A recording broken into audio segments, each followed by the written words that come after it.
পানিকে কেন্দ্র করেই মানব সভ্যতার বিকাশ, যে কারণে বেশিরভাগ প্রাচীন সভ্যতা নদী বা সমুদ্রের তীরে গড়ে উঠেছে।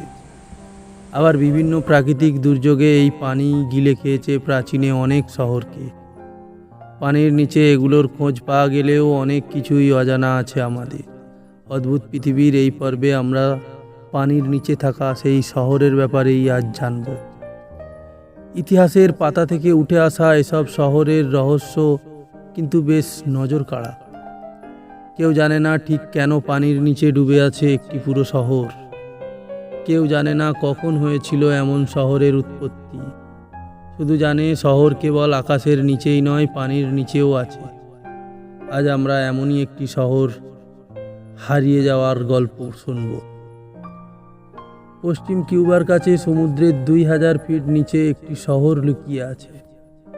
সমুদ্রের তলদেশে পাওয়া এই শহরের নাম দেওয়া হয়েছে আন্ডারগ্রাউন্ড সিটি অফ কিউবা। তবে আশ্চর্যজনক হলো এত বড় একটা শহর সমুদ্রের তলায় পড়ে রয়েছে, একথা 2001 সালের আগে কেউ জানত না। 2001 সালে কিউবার পশ্চিম প্রান্তে সমুদ্রের তলদেশে জরিপ চালায় অ্যাডভান্স ডিজিটাল কমিউনিকেশন নামে কানাডিয়ান এক কোম্পানি। জরিপ করার সময় সমুদ্রের তলদেশে অদ্ভুত কিছু স্থাপিত তাদের চোখে পড়ে। এ বিষয়ে অনুসন্ধান করতে শুরু করলে তাদের চোখে পড়ে সমুদ্রের তলদেশে থাকা বৃহত্তর একটি শহরের। এরপরই বিশ্ববাসীর সামনে আসে সে শহর সম্পর্কে জানানো হয় তাদের। সেখানকার প্রাচীন স্থাপনার ছবি ও ভিডিও প্রকাশ করা হয়। পানির নিচে প্রাচীন স্থাপনার কথা প্রকাশের পরই আরও অনুসন্ধান শুরু করে বিভিন্ন বিশেষজ্ঞরা।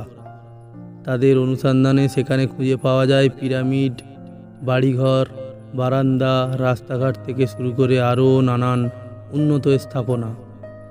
গবেষণায় জানা গেছে এটি কোনো ছোটোখাটো শহর নয়, বরং একটি গোটা সভ্যতা।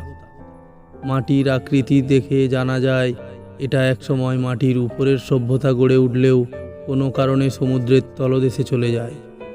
এই শহর নিয়ে রয়েছে নানা প্রশ্ন। বিশেষজ্ঞদের মতে কিউবার এই সুন্দর প্রযুক্তিভিত্তিক শহরটি সমুদ্রের তলদেশে ডুবে যেতে প্রায় 50,000 বছর সময় লেগেছিল।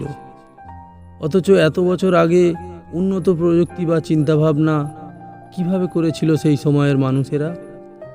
অনেকের ধারণা প্রাচীন সময়ে এরকম এক উন্নত সভ্যতা গড়ে তোলার প্রযুক্তি কারও জানা ছিল না। এই সভ্যতা গড়ে তোলার কৃতিত্ব অনেকেই ভিনগ্রহের প্রাণীদের মনে করেন। আবার অনেকে মনে করেন এটি ইতিহাসের পাতায় উল্লেখিত আটলান্টিস শহর, কারণ প্রাচীন কাব্যে উল্লেখিত আটলান্টিসের সাথে এই শহরের বেশ কিছু মিল খুঁজে পাওয়া গেছে। সব মিলিয়ে নানা প্রশ্ন থাকলেও এখনও মানুষ এই শহর সম্পর্কে পুরোপুরিভাবে অজানা।